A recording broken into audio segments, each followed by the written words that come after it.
Alors là, il a chanté exactement ce que moi j'ai dit en lingala, avec son accent. Ah, c'est chic, c'est grave chic, quoi. Je lui ai dit, bon, là, c'est officiel, tu auras au moins 50 Congolaises qui vont tomber amoureuses de toi.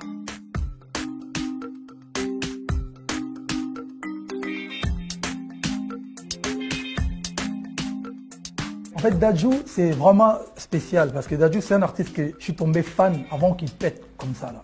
Bon, Dadju, je les connais sans le connaître en fait. Toute la communauté, tous les Congolais connaissent Dadju sans les connaître en fait. Toutes les chansons congolaises, les artistes congolais faisaient des dédicaces pour sa maman.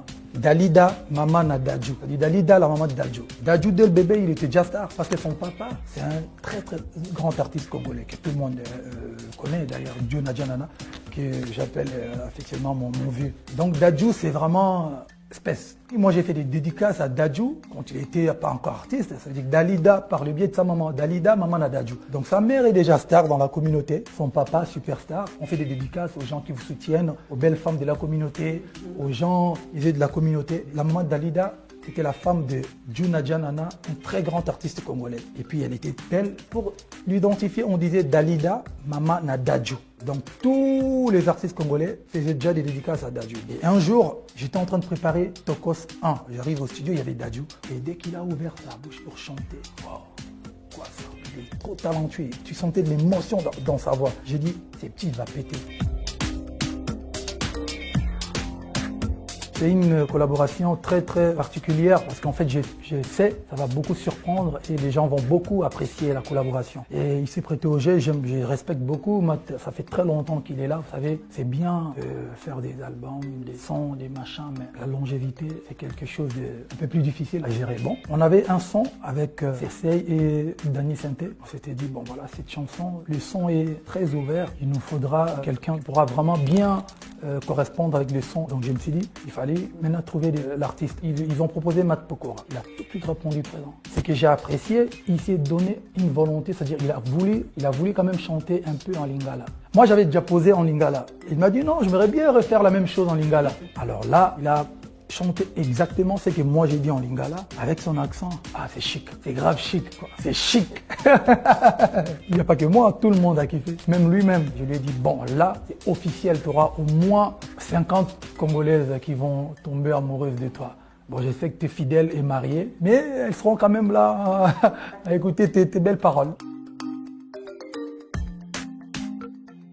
Il y a un de mes petits qui connaissait très bien Nino, qui est venu me voir pour me dire non, j'ai un rappeur qui aimerait bien faire une collaboration avec toi, il s'appelle Nino. Pour te dire la vérité, je connaissais pas vraiment qu'est-ce qu'il faisait. Donc j'ai demandé à mon manager, tu connais un artiste congolais qui s'appelle Nino? Il dit ah ouais, pète tout ici, donc voilà, c'est bien. En plus, c'est un Congolais. J'ai dit, ok, vous allez remarquer, je suis pas trop compliqué. J'ai dit, je me suis même déplacé pour aller enregistrer, il n'était pas là, il était en tournée. La chanson a pris beaucoup de succès, les gens ont beaucoup aimé. Et je me suis dit, bon, pourquoi pas refaire la même chose sur mon album. Il est encore une fois très talentueux. Et lui encore, j'ai croisé son papa à Kinshasa. Il viendra se présenter, il me dira, non, ça va, fallait. J'ai dit, ah ouais, vieux Boni.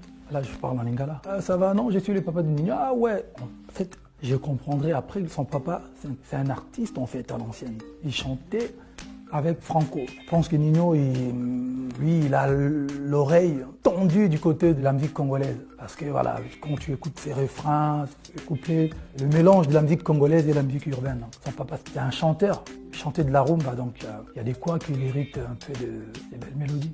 Je pense qu'il devait avoir aussi un peu de pression du côté de sa famille, son père, des cousines qui aiment. Ah, c'est normal parce que de temps en temps, c'est bien de marcher ici en France, c'est très bien. Mais c'est encore mieux d'être reconnu chez soi. Ça fait bien parce que la base ne te lâchera jamais. On est quand même un peuple qui aime la musique et qui soutient les artistes et la culture.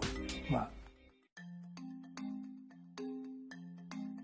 Aya, en fait, voilà, c'est pareil. On a collaboré en 2017, je crois, Bad Boy. J'avais un son que j'avais enregistré. Il nous fallait impérativement une voix féminine. Ils avaient proposé d'abord une autre fille avant. Bon, c'était pas vraiment ça. Ensuite, ils proposeront Aya Nakamura. À l'époque, c'était pas Aya d'aujourd'hui, moi. Mais quand j'ai écouté la voix, techniquement, j'ai trouvé que, comme je lui dis souvent, elle chante bizarre. Bizarrement bien. Le côté un peu mandingue, tout ça, j'ai dit, mais non, c'est qui cette fille? Ils m'ont dit, c'est une malienne, française malienne, mais c'est une tueuse. J'ai dit, voilà, je valide direct.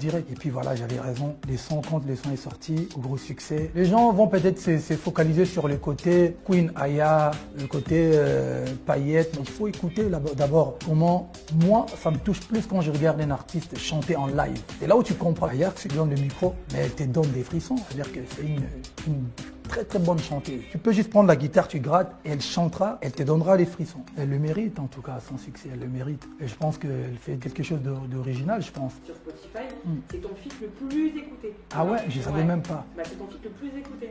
Tu as Aya de l'autre côté et tu as Fally de l'autre côté. Ah, c'est quand même normal. Je parie que c'est son feat le plus écouté aussi au niveau de Congo, au niveau de Brazza, Afrique du Sud. Parce que c'est une queen Aya. Et moi, je suis l'aigle.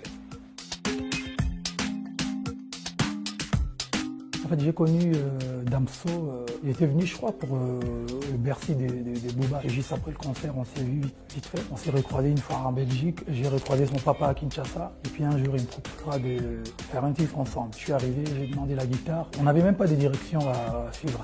On n'avait pas vraiment une idée précise. Donc on s'est dit, on va essayer de partir et puis chercher. Une fois qu'on avait trouvé le beat et la guitare, j'ai commencé à faire des yaourts. Et il a commencé à écrire. Et puis on a plié ça en moins d'1 heure. Quand j'écoutais ces sons, je disais, mais je préfère quand tu le rappes. Quand tu le rappes, il rappe super bien. Quand il chantait, je disais, bon là, il chante, mais c'est plutôt un très bon rappeur. Quand j'ai été avec lui au studio, j'ai vu comment il posait la rapidité, l'écriture. Je me suis dit, waouh, j'étais surpris en tout cas. Je suis le 6e élément de Luc Besson, machin, mélange de, je dis, ah, respect. En tout cas, c'est très très bon artiste. Entre ce qui sort de sa bouche et le personnage, c'est vraiment, tu vois, c'est quelqu'un de très posé, calme. Des fois, je lui ai même taquiné, je dis, bon, moi je reste romantique, moi je pleure. Vous n'aimez pas trop pleurer, vous êtes des machos. Moi j'adore la femme. Non mais c'était bien, ça s'est très bien passé. C'est un artiste congolais qui fait l'honneur de la Belgique. Un peu de lingala dans les albums, ça me fait plaisir parce que moi je fight pour le lingala. Moi. Je suis un lingalophone, la plus belle langue du monde, juste avant l'anglais. Il y a lingala, l'anglais en écho et français. C'est la langue la plus romantique, la plus douce. C'est beau à parler, à écouter. Alingio mingi, oza motema na ngai. Licolo, licolo, licolo. En français, il faut que tu cherches. Je suis en haut, tu vois. Même si j'adore la langue française, mais je reste un lingalophone.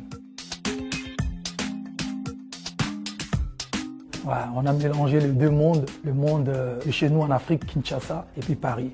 Booba, il est très très fort, moi je suis pas mal non plus. Donc il fallait créer un pont, et c'est un titre qui a beaucoup marché, et c'était une forte et une bonne collaboration, et les gens étaient surpris. Voilà, ils ne s'attendaient pas à un son comme ça, quoi. Je savais que ça allait marcher. C'est pour ça que je me dis, moi-même, je me dis, je pense que je dois avoir ça j'ai les numéros directs du bon Dieu. Comment j'ai trop la foi en moi, tu vois. Je pense que j'ai confiance en moi à un tel point que quand je lance un truc, je ne me pose pas de questions. Et je sens avec Booba, c'était pareil. Attaquer avec Booba, stratégiquement, je pense que c'était bien aussi. Parce que dans l'album, il faut savoir, il y avait Booba, il y avait Aya Nakamura, il y avait MHD, il y avait Shaizi, ma sœur congolaise, Shai, NASA. Je pense qu'aujourd'hui, moi, ma mission et ma vision est de m'ouvrir un peu plus, d'élargir mon public. La première fois qu'on s'est vu à Booba, je me rappellerai comme c'était hier, dire, ah non, moi je kifferais trop aller faire des concerts en Afrique du Sud, Nigeria, tout ça là, ouais, ça va être bien. Donc voilà, lui aussi, il avait une volonté de pouvoir toucher aussi un public plus large du côté de Django. Ça, je parle du ghetto vers chez nous, voilà, Johannesburg, Nigeria. En fait, c'est ça, c'est qui est bien avec les collaborations en fait. C'est l'échange des deux mondes, l'échange des cultures, et puis voilà, chacun est gagnant-gagnant.